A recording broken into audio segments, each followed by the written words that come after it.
बेटा हुण आपां 7वीं क्लास का अध्याय 10 प्रयोगिक रचनावां ते अभ्यास 10.4 शुरू करन जा रहे हैं। बेटा ध्यान नाल देखना है।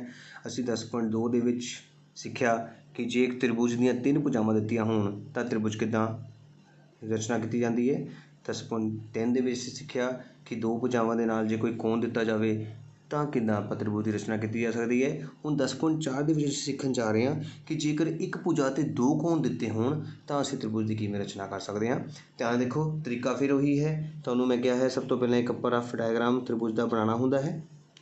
देखो क्वेश्चन की क्या है, ए बी सी की रचना करनी है जिस विच ए कोण दिता है, बी कोण दिता है तो ए बी दिता। पहले इस गल का ध्यान रखना है कि तुहानूं मैं दस्सिया सी कि आधार का पता होना जरूरी है, इस करके तुसीं आधार नूं ए बी मनना है। इस गल का बस ध्यान रखना है।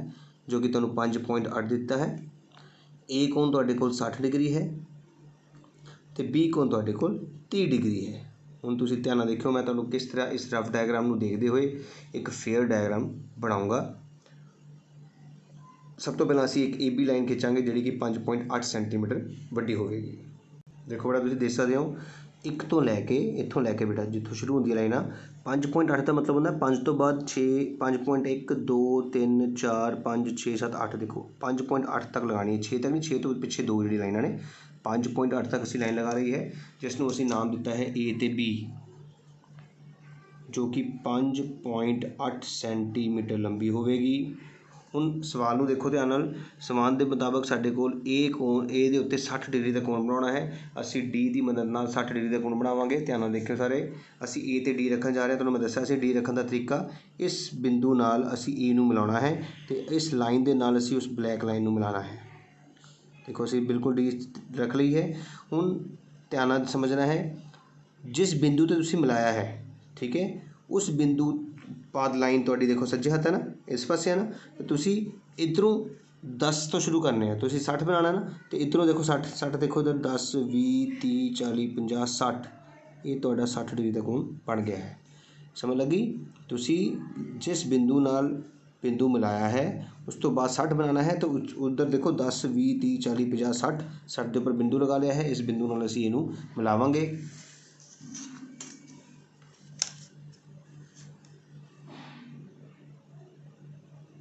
तो असी देखो ध्यान नाल ये बिंदु मिला लिया है। ये साडे कोल कितना बन गया है, 60 डिग्री का कोण बन चुका है।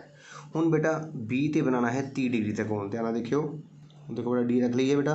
हुण जिथे बिंदु असी मिलाया है उधरों इस पासे हुण देखना है आपां 30 0 10 20 30 डिग्री का कोण बनाने लई असी इत्थे देखो बिंदु ते निशान लगा लिया है। देखो ठीक है ना।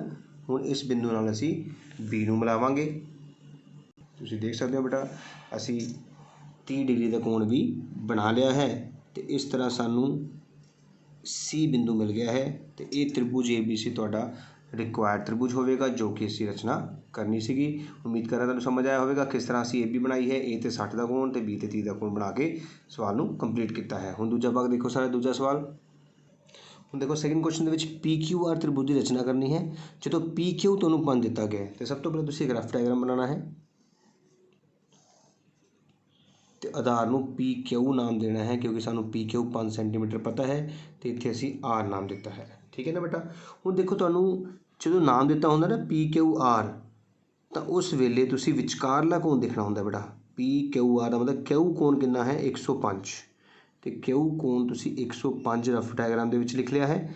उस तो बाद देखो क्यू आर पी दे विचकार है आर, ये मतलब आर कोण तुहानूं 40 डिग्री दिता गया है।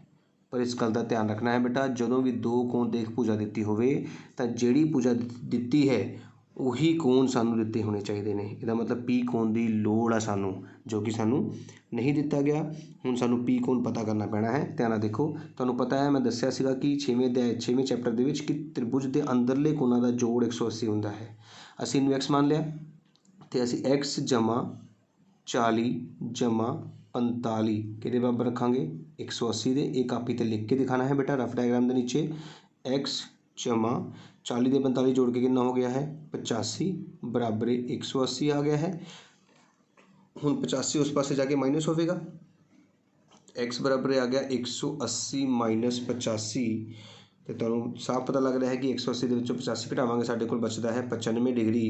तो एक्स साडे कोल कितना आ गया है 95 डिग्री, जो कि तुसीं अपने रफ डायग्राम ਦੇ ਵਿੱਚ ਲਿਖ ਲਓਗੇ ਤਾਂ ਕਿ ਤੁਹਾਨੂੰ ਯਾਦ ਰਹੇ ਕਿ x ਤੁਹਾਡੇ ਕੋਲ 95 डिग्री आ चुका है। ਹੁਣ ਆਪਾਂ ਆਪਣਾ ਫੇਅਰ ਡਾਇਗਰਾਮ ਸ਼ੁਰੂ ਕਰਾਂਗੇ। ਇਹਦਾ ਮਤਲਬ ਸਭ ਤੋਂ ਪਹਿਲਾਂ ਅਸੀਂ P ਤੋਂ ਲੈ ਕੇ Q ਤੱਕ ਦੀ ਇੱਕ ਲਾਈਨ ਖਿੱਚਾਂਗੇ ਜਿਹੜੀ ਕਿੰਨੀ ਹੈ 5 ਸੈਂਟੀਮੀਟਰ ਹੋਵੇਗੀ।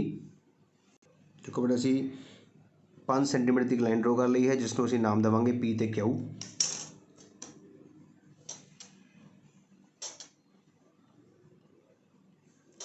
ਹੁਣ ਦੇਖੋ Q ਤੇ 105 डिग्री ਦਾ ਕੋਣ ਬਣਾਉਣਾ ਹੈ।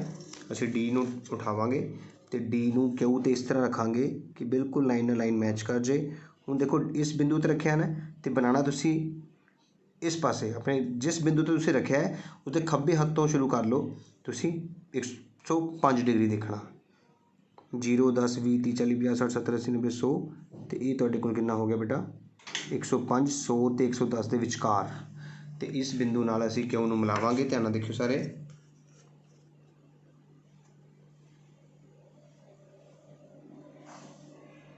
ਤੇ ਇਸ ਤਰ੍ਹਾਂ ਅਸੀਂ 105 डिग्री ਦਾ ਕੋਣ ਬਣਾ ਲਿਆ ਹੈ। ਹੁਣ P ਤੇ ਅਸੀਂ 95 डिग्री ਦਾ ਕੋਣ ਬਣਾਉਣਾ ਹੈ, ਇਸ ਕਰਕੇ ਅਸੀਂ D ਨੂੰ ਉਠਾਵਾਂਗੇ ਤੇ 95 डिग्री ਦਾ ਕੋਣ ਬਣਾਵਾਂਗੇ। ਧਿਆਨ ਨਾਲ ਦੇਖੋ P ਤੇ ਅਸੀਂ D ਰੱਖ ਲਈਏ। D ਰੱਖਣੀ ਤੁਹਾਨੂੰ ਸਾਰਿਆਂ ਨੂੰ ਆ ਚੁੱਕੀ ਹੋਏਗੀ।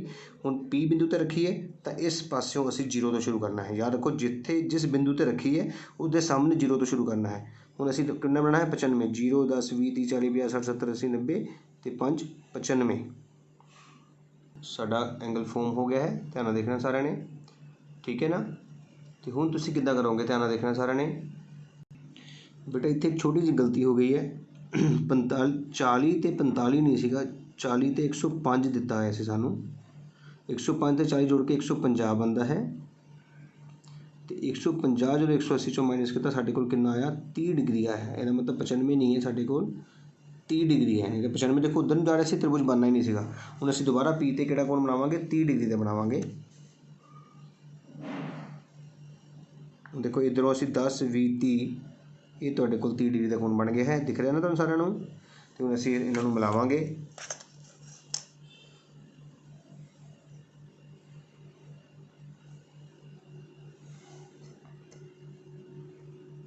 ਇਸ ਤਰ੍ਹਾਂ ਅਸੀਂ ਇਸ ਨੂੰ 30 डिग्री ਦਾ ਕੋਣ ਬਣਾ ਲਿਆ ਹੈ। ਤੇ ਇਹ ਤੁਹਾਡੇ ਕੋਲ R ਬਿੰਦੂ ਆ ਗਿਆ ਹੈ। ਇਹ ਸਾਡਾ ਇਸ ਤ੍ਰਿਭੁਜ ਦੀ ਰਚਨਾ ਹੈ। ਬੜਾ ਧਿਆਨ ਨਾਲ ਸਮਝਣਾ ਹੈ। ਇੱਥੇ ਥੋੜ੍ਹੀ ਜਿਹੀ ਗਲਤੀ ਹੋਈ ਸੀ ਕਿ ਸਾਡੇ ਕੋਲ R ਕੋਣ 40 ਤੇ Q ਕੋਣ 105 ਦਿੱਤਾ ਸੀਗਾ। ਜਦੋਂ ਅਸੀਂ ਇਹਨੂੰ x ਮੰਨਿਆ ਤਾਂ x ਜਮਾ 40 ਜਮਾ 105 ਲਿਖਣਾ ਸੀਗਾ। 105 ਦੇ ਵਿੱਚ 40 ਜੋੜੇ 150 150 ਉੱਧਰ ਜਾ ਕੇ ਮਾਈਨਸ ਹੋ ਗਿਆ 30 डिग्री। ਇਹਦਾ ਮਤਲਬ x ਦੀ ਵੈਲਿਊ ਸਾਡੇ ਕੋਲ ਕਿੰਨੀ ਆਈ ਹੈ 30 डिग्री ਆਈ ਹੈ ਬੇਟਾ। ਤੇ ਅਸੀਂ ਹੁਣ PQ ਪਹਿਲਾਂ 5 ਸੈਂਟੀਮੀਟਰ ਡਰੋ ਕੀਤੀ, Q ਤੇ 105 ਦਾ ਕੋਣ ਬਣਾਇਆ ਹੈ ਤੇ ਫਿਰ P ਤੇ 30 डिग्री ਦਾ ਕੋਣ ਬਣਾਇਆ ਹੈ। ਤੇ ਆਟੋਮੈਟਿਕਲੀ ਜਦੋਂ ਜਿਸ ਪੁਆਇੰਟ ਤੇ ਬਿੰਦੂ ਮਿਲੇ ਨੇ ਉਸ ਨੂੰ ਅਸੀਂ R ਨਾਮ ਦੇ ਦਿੱਤਾ ਹੈ। ਹੁਣ ਤੀਜਾ ਸਵਾਲ ਦੇਖੋ ਧਿਆਨ ਨਾਲ। ਤੀਜੇ ਸਵਾਲ 'ਚ ਕਿਹਾ ਜਾਂਦਾ ਕਿ ਜਾਂਚ ਕਰੋ ਕਿ ਤੁਸੀਂ ਤ੍ਰਿਭੁਜ DEF ਦੀ ਰਚਨਾ ਕਰ ਸਕਦੇ ਹੋ ਕਿ ਨਹੀਂ। ਤੁਹਾਨੂੰ ਸਾਰਿਆਂ ਨੂੰ ਪਤਾ ਹੈ ਕਿ ਇੱਕ ਤ੍ਰਿਭੁਜ DEF ਇੱਕ ਤ੍ਰਿਭੁਜ ਦੀ ਰਚਨਾ ਦੇ ਵਿੱਚ ਦੋ ਚੀਜ਼ਾਂ ਹੁੰਦੀਆਂ ਨੇ ਬੇਟੇ। ਜਿਹੜੇ ਕੋਣਾਂ ਦਾ ਜੋੜ 180 ਹੁੰਦਾ ਹੈ। ਲੇਕਿਨ ਅਸੀਂ ਧਿਆਨ ਨਾਲ ਦੇਖੀਏ, ਅਸੀਂ ਰਫ ਡਾਇਗਰਾਮ ਬਣਾਉਣ ਲੱਗੇ ਹਾਂ। ਪਹਿਲਾਂ ਦੇਖੋ ਧਿਆਨ ਨਾਲ ਰਫ ਡਾਇਗਰਾਮ ਦੇ ਵਿੱਚ ਤੁਹਾਨੂੰ ਕੀ ਪਤਾ ਲੱਗਦਾ ਹੈ D E ਤੇ F। EF ਸਾਡੇ ਕੋਲ 7.2 ਹੈ। E ਕੋਣ ਸਾਨੂੰ 110 डिग्री ਦਿੱਤਾ ਗਿਆ ਹੈ ਤੇ F ਕੋਣ ਸਾਨੂੰ 80 डिग्री ਦਿੱਤਾ ਗਿਆ ਹੈ। ਤੇ ਦੱਸੋ ਕਹਿੰਦਾ ਕਿ ਤ੍ਰਿਭੁਜ ਬਣ ਸਕਦਾ ਹੈ। ਅਸੀਂ ਜਦੋਂ ਦੇਖਿਆ ਤੇ ਕੋਣ E ਤੇ ਕੋਣ F ਨੂੰ ਜੋੜਨ ਨਾਲ ਸਾਨੂੰ 110 ਜਮਾ 80 190 ਮਿਲ ਗਏ, ਜੋ ਕਿ 180 ਤੋਂ ਵੱਡਾ ਹੈ। ਜਦਕਿ ਸਾਨੂੰ ਇਹ ਪਤਾ ਹੈ ਕਿ ਤ੍ਰਿਭੁਜ ਦੇ 3 ਕੋਣਾਂ ਦਾ ਜੋੜ ਹੀ 180 ਹੁੰਦਾ ਹੈ। ਇੱਥੇ ਤਾਂ 2 ਕੋਣਾਂ ਦਾ ਜੋੜ ਹੀ 180 ਟੱਪ ਗਿਆ। ਇਹਦਾ ਮਤਲਬ ਤ੍ਰਿਭੁਜ DEF ਦੀ ਰਚਨਾ ਸੰਭਵ ਨਹੀਂ ਹੈ। F ਦੀ रचना संभव नहीं है। इंग्लिश वाले बच्चे लिख सकते हैं कि त्रिभुज triangle DEF can not be formed.